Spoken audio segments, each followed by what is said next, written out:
Criminals, by definition, want to work in secret. The police can't arrest somebody they don't even know exists. Conversely, being known as a local kingpin is quite problematic. That's why gangsters don't just hand out business cards, except that Yakuza just might. These members of Japanese organized crime gangs have business cards and offices that proudly display gang name and logo as if they were selling insurances. Considering that Yakuza are routinely breaking the law, it's hard to understand why the police doesn't just go to their offices, round them all up, and put them behind bars. Well, for starters, you can't just convict somebody for being a Yakuza. You can convict them for crimes committed, but those still have to be proven for every single person on the defendant's bench. Still, running organized crime in the open like this without police interference seems odd.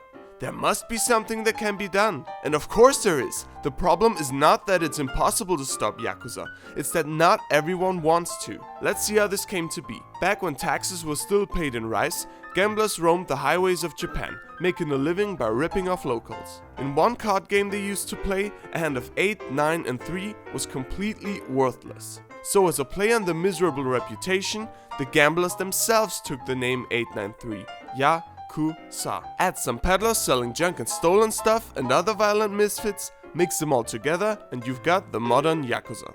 Their influence and profits shot up as they started forming gangs and employing security personnel, which proved quite useful. Is someone owing them money? Got it. Someone working their territory? Taken care of. Someone disrespectful? Not anymore.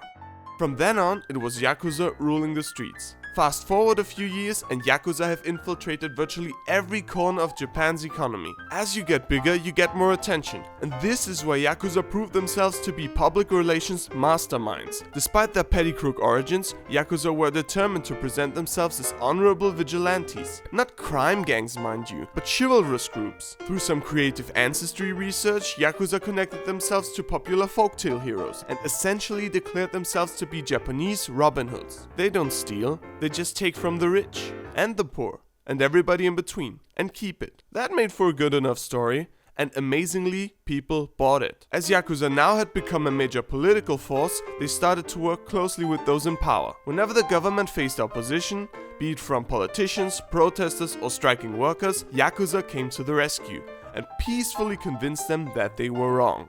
Also, some violence might have been used. You can't really have the police beat down unarmed protesters without looking really bad. But if these armed thugs were absolutely not working with it, that's a different thing.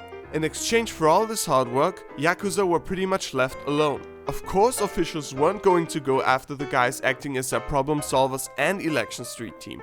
And not even the police was really set on fighting Yakuza. The way they saw it, there was going to be crime one way or the other. The only difference being that Yakuza, unlike underground criminals and misfits roaming the streets, were ready to cooperate and even help to keep the streets crime-free. Both citizens and the police saw Yakuza gangs as a necessary evil that kept petty criminals off the streets. But Yakuza didn't actually make Japan safer, they just made it seem safer. The problem with that logic is you can fight both street crime and organized crime. You don't need one to fight the other. There's no reason to leave police work to criminals. But that's what they went for anyway.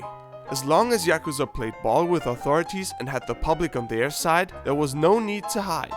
That is. Because somewhere along the way, things actually got better. You see, when you have a lot of armed criminals in a place, no matter how disciplined they are, there is going to be infighting and gang wars. And when violence erupts, it breaks down the whole facade of the noble Robin Hood Yakuza. And that's what happened. One fight too many tarnished the nicely painted Yakuza image and people thought, wait a minute, they really are criminals.